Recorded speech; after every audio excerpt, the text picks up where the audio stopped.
Hi guys, as promised, here's a video using a couple of examples from your review for this weekend. The first example I'm taking is the seventh root of negative 21. They're asking you to write this as a rational exponent. Remember, rational exponent just means a fraction exponent.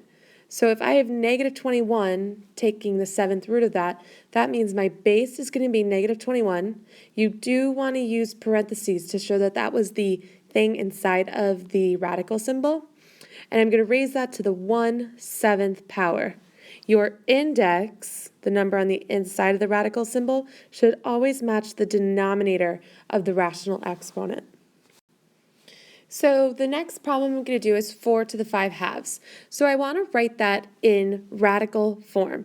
So I keep in mind that the denominator is the index of the radical and the numerator is the power to which I'm going to raise that. So I could rewrite this as the second root or the square root of 4. I won't take off points if you want to write the index of 2 there, because that's really what the square root symbol is. It's so common that we don't normally write the 2 there. And then that's going to all be raised to the 5th power. The numerator corresponds with the power I raise it to, and the denominator corresponds to the index of the radical.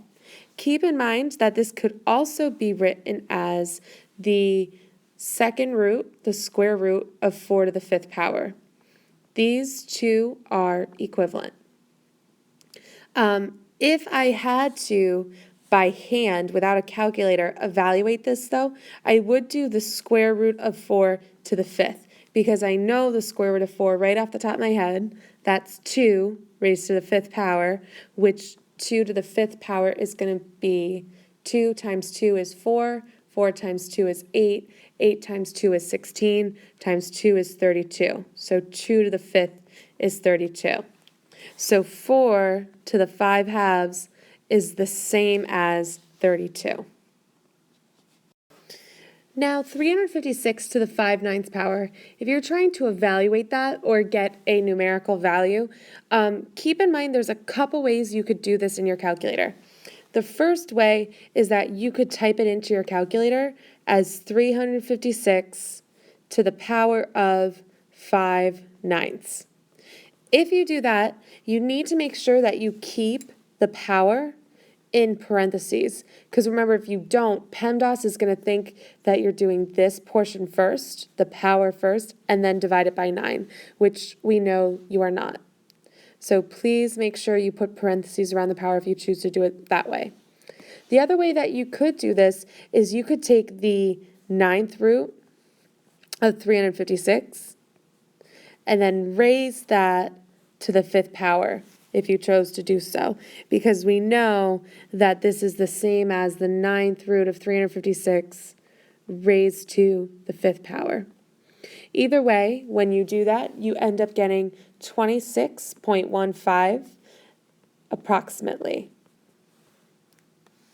because it's an irrational number. It's not a perfect 9th power, so it's going to be an irrational number.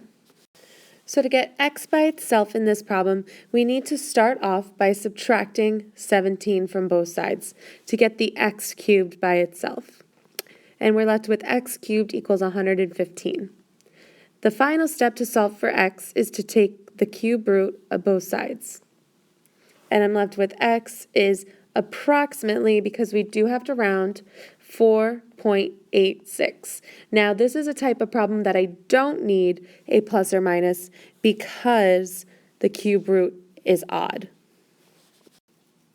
In this problem, I noticed that I'm going to end up taking an even root, so I definitely will need the plus or minus in this case. So because the 4th power is for the whole set of parentheses, I need to start off by taking the 4th root.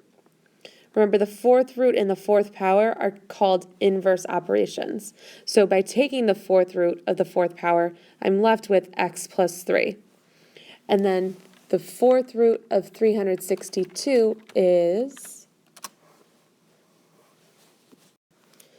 4.36. But I can't forget the plus or minus symbol. The last step to get x by itself is to subtract 3 from both sides. So I'm left with x equals negative 3 plus or minus 4.36. Remember, I like to put this negative 3 in front so that I can tell that the 4.36 is the only thing that's plus or minus.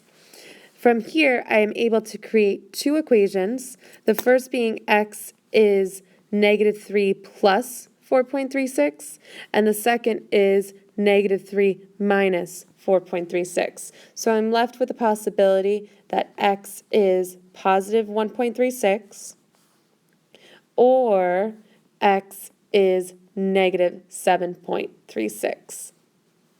Hope you found this video helpful. Please also check out my types of numbers video if you haven't already. Have a great weekend, guys.